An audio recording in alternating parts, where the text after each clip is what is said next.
ಆತ್ಮೀಯರೇ, ಇವತ್ತು ನಮ್ಮ ವಾಹಿನಿಯೊಂದಿಗೆ ಜನವಾಣಿ.com ಮಾತನಾಡಲು ನಮ್ಮೊಂದಿಗಿದ್ದಾರೆ ನಿವೃತ್ತ ಸಹಾಯಕ ಪೊಲೀಸ್ ಆಯುಕ್ತರಂತ ಶ್ರೀಯುತ ಲೋಕೇಶ್ವರ ಅವರು. ಶ್ರೀಯುತ ಲೋಕೇಶ್ವರ ಅವರು ಸುದೀರ್ಘ 20 ವರ್ಷಗಳಿಗೂ ಹೆಚ್ಚು ಕಾಲ ಪೊಲೀಸ್ ಇಲಾಖೆಯಲ್ಲಿ ಸೇವೆ ಸಲ್ಲಿಸಿ ಇನ್ನೂ 5.5 ವರ್ಷಗಳ ಕಾಲ ಸೇವಾವಧಿ ಇದ್ದರೂ ಸಹ ಸ್ವಯಂ ನಿವೃತ್ತಿ ತಗೊಂಡು ರಾಜಕೀಯ ಪ್ರವೇಶ ಮಾಡಿದ್ದಾರೆ. ಅವರೀಗ ಕರ್ನಾಟಕ ಜನತಾ ಪಕ್ಷದ ಜೊತೆ ಗುರುತಿಸಿಕೊಂಡು ತಮ್ಮ ಕಾರ್ಯಕ್ಷೇತ್ರವನ್ನು ತಿಪ್ಟೂರು ವಿಧಾನಸಭಾ ಕ್ಷೇತ್ರಕ್ಕೆ ಮುಡಿಪಾಗಿಟ್ಟಿದ್ದಾರೆ. ಇತ್ತೀಚೆಗೆ ನಡೆದ ಸ್ಥಳೀಯ ಸಂಸ್ಥೆಗಳ ಚುನಾವಣೆಯಲ್ಲಿ ತಿಪ್ಟೂರಿನಲ್ಲಿ ತಮ್ಮ ಅಭ್ಯರ್ಥಿಗಳನ್ನು ಕಣಕ್ಕಿಳಿಸಿದ್ದು ಫಲಿತಾಂಶದಲ್ಲಿ ಎಲ್ಲ ಪಕ್ಷಗಳಿಗಿಂತ ಹೆಚ್ಚಿನ ಮತಗಳನ್ನು ಗಳಿಸುವ ಮೂಲಕ ಆರಂಭದಲ್ಲೇ ಯಶಸ್ಸು ಕಂಡಿದ್ದಾರೆ ಅಂತ ಹೇಳ್ಬೋದು. ಬನ್ನಿ ಇದೀಗ ಲೋಕೇಶ್ವರ ಅವರೊಂದಿಗೆ ಅವರ ಅನಿಸಿಕೆಯನ್ನು ಹಂಚಿಕೊಳ್ಳೋಣ. ಸರ್, ತಾವು ಪೊಲೀಸ್ ಅಧಿಕಾರಿಯಾಗಿದ್ದುಕೊಂಡು ಇನ್ನೂ ಸೇವಾವಧಿ ಇರುವಂಥ ಸಂದರ್ಭದಲ್ಲೇ ನಿವೃತ್ತಿ ಪಡೆಯೋಕ್ಕೆ ಕಾರಣ ಏನು? ನನಗೆ ಈಗಾಗಲೇ 23 ವರ್ಷ ಇಲಾಖೆಯಲ್ಲಿ ಪೊಲೀಸ್ ಇಲಾಖೆಯಲ್ಲಿ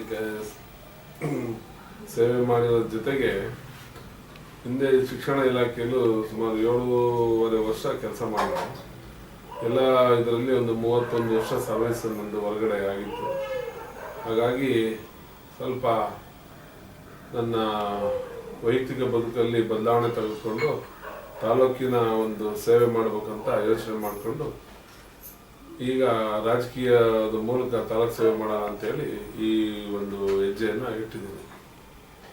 ತಾವು ನಿವೃತ್ತಿ ತಗೊಂಡ ನಂತರ ಕರ್ನಾಟಕ ಜನತಾ ಪಕ್ಷವನ್ನೇ ಯಾಕೆ ಆಯ್ಕೆ ಮಾಡ್ಕೊಂಡ್ರಿ? ಇದರ ಉದ್ದೇಶವಾದರೂ ಏನಿತ್ತು? ಕಾರಣ ಏನು ಅದರಲ್ಲಿ ವಿಶೇಷ ಅನ್ನೋದಕ್ಕಿಂತ ನಾನು ಮೊದಲಿಂದನೂ ಈ BJP ಪಕ್ಷದ ಒಂದು ಸಹಯೋಗ ಮಾನ್ಯ ಮಲ್ಲಿಕಾರ್ಜುನ ಏನು ನಮ್ಮ ತುಮಕೂರಿನ ಮಾಜಿ ಸ್ಪೀಕರ್ ಆಗಿದ್ದು ಅವರ ಒಂದು ಇದರಲ್ಲಿ ನನಗೆ ಮೊದಲಿಂದನಿತ್ತು. ಜೊತೆಗೆ ಯಡಿಯೂರಪ್ಪ ಅವರ ಒಂದು ಒಡನಾಟವನ್ನು ನನಗೆ ಸುಮಾರು 27 ವರ್ಷದಿಂದ ಹತ್ತಿರದಲ್ಲಿ ಇದ್ದಿದ್ದರಿಂದ ಈ ಸಂದರ್ಭದಲ್ಲಿ ನನಗೆ ಅದೇ ಸೂಕ್ತ ಅಂತ ಆ ಒಂದು ದಿಟ್ಟಲ್ಲಿ ಹೋಗಿದೆ ಅಷ್ಟೇ. ಈ ಕರ್ನಾಟಕ ಜನತಾ ಪಕ್ಷಕ್ಕೆ ತಾವು ಸೇರ್ಪಡೆಯಾಗಿ ಕೇವಲ 2 ತಿಂಗಳು 10 ದಿನವಾಗಿತ್ತು. ಅಂದರೆ ಸ್ಥಳೀಯ ಸಂಸ್ಥೆ ಚುನಾವಣೆ ನಡೆಯುವ ಹೊತ್ತಿಗೆ ಈ 2 ತಿಂಗಳ ಅವಧಿಯಲ್ಲೇ ತಾವು ಸಾಕಷ್ಟು ಪ್ರಮಾಣದಲ್ಲಿ, ಅದು ತಿಪ್ಟೂರು ವಿಧಾನಸಭಾ ಕ್ಷೇತ್ರದಲ್ಲಿ ನಡೆದಂತಹ ಸ್ಥಳೀಯ ಸಂಸ್ಥೆಗಳ ಚುನಾವಣೆಯಲ್ಲಿ ಆರಂಭದಲ್ಲೇ ಸಾಕಷ್ಟು ಯಶಸ್ವಿ ಕಂಡಿದ್ದೀರಾ ಅಂಥೇಳಿ ಕೇಳಿ ಬರ್ತಾ ಇದೆ. ಇದರ ಗುರಿ ಸಾಧಿಸೋಕ್ಕೆ ನಿಮ್ಮ ಶ್ರಮ ಏನಿತ್ತು ಮತ್ತು ಕಾರ್ಯಕರ್ತರ ಕೂಡ ಕೆಲಸ ಹೇಗಿತ್ತು? ನನಗೆ ಇದು ರಾಜಕೀಯನ ನಾನು ಬೇರೆ ಅಧಿಕಾರ ಪಡೆಯೋದಕ್ಕಾಗಲಿ ಇನ್ನೊಂದಕ್ಕಾಗಲಿ ಅಂತ ಹೋಗಿದ್ದ ವಿಚಾರ ಇಲ್ಲ. ನನಗೆ ಮುಖ್ಯವಾಗಿ ನಾನು ಸೇವೆಯ ಯೋಚನೆ ಇಟ್ಕೊಂಡು ಹೊರಟವನು. ನಾನು ಈಗಾಗಲೇ 30 ವರ್ಷಗಳ ಏನು ಹೊರಗಿನ ಕೆಲಸ ಮಾಡ್ಕೊಂಡಿದ್ರು ನಾನು ತಾಲೂಕಿನ ಒಡನಾಟದಲ್ಲಿ ಮತ್ತು ತಾಲೂಕಿನ ಎಲ್ಲ ಸಾಮಾಜಿಕ ಕ್ರೀಡಾ ಚಟುವಟಿಕೆಗಳಲ್ಲಿ ಮತ್ತು ಇತರೆ ಧಾರ್ಮಿಕ ಚಟುವಟಿಕೆಗಳಲ್ಲಿ ತಾಲೂಕಿನ ಒಂದು ಒಡನಾಟವನ್ನು ಮುಂದುವರ್ಸ್ಕೊಂಡು ಬಂದಿದ್ದು.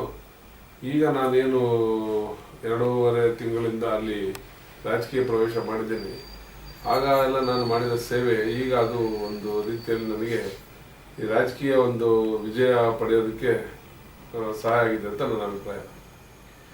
ಈಗ ತಿಪ್ಟೂರು ಸ್ಥಳೀಯ ಸಂಸ್ಥೆ ಅಂದರೆ ನಗರಸಭೆ ವ್ಯಾಪ್ತಿಯಲ್ಲಿ ಈ ಹಿಂದೆ 5 ವರ್ಷಗಳ ಆಡಳಿತ ನಡೆಸಿದಂತಹ BJP ಅಧ್ಯಕ್ಷರಾಗಿರ್ಬೋದು ಅಥವಾ ಬೇರೆ ಪಕ್ಷಗಳ ಸಹಯೋಗದ ಅಧ್ಯಕ್ಷರುಗಳು ಸಾಕಷ್ಟು ಕೆಲಸಗಳು ಮಾಡಿಲ್ಲ ಅನ್ನೋಂತಹ ಆರೋಪಗಳಿದ್ದಾವೆ.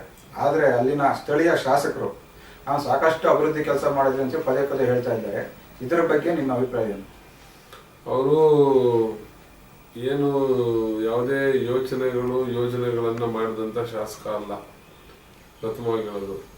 ಎರಡನೇದು, ಹಿಂದೆ 30 ವರ್ಷಗಳಿಂದ ಪೆಂಡಿಂಗ್ ಬಿದ್ದಂಥ ಕೆಲವು ಕೆರೆಗೆ ನೀರು ಬಿಡೋ ಕಾರ್ಯಕ್ರಮ, ರಸ್ತೆ ಅಗಲೀಕರಣ, ಈ ಥರದ ಒಳಚರಂಡಿ ವ್ಯವಸ್ಥೆ, ಇದೆಲ್ಲ ಒಂದು 30 ವರ್ಷಗಳಿಂದ ದುಡ್ಡು ಕೊಡದಲ್ಲೇ ಸರ್ಕಾರದಿಂದ ಹಣ ಬರದಲ್ಲೇ ಪೆಂಡಿಂಗ್ ಇದ್ದಿದ್ದಂಥ ಯೋಜನೆಗಳಿಗೆ ಮಾನ್ಯ ಯಡಿಯೂರಪ್ಪನವರು ತಮ್ಮ ಚುನಾವಣೆ ಸಂದರ್ಭದಲ್ಲಿ ಏನು ಮಾತು ಕೊಟ್ಟಿದ್ರು ಎಲ್ಲ ನಾನು ಮಾಡಿಕೊಡ್ತೀನಿ, ನನ್ನ ಮುಖ ನೋಡಿ ನೀವು ನಾಗೇಶ್ನ ಗೆಲ್ಸಿ ಅಂತ ಹೇಳಿದ್ರು.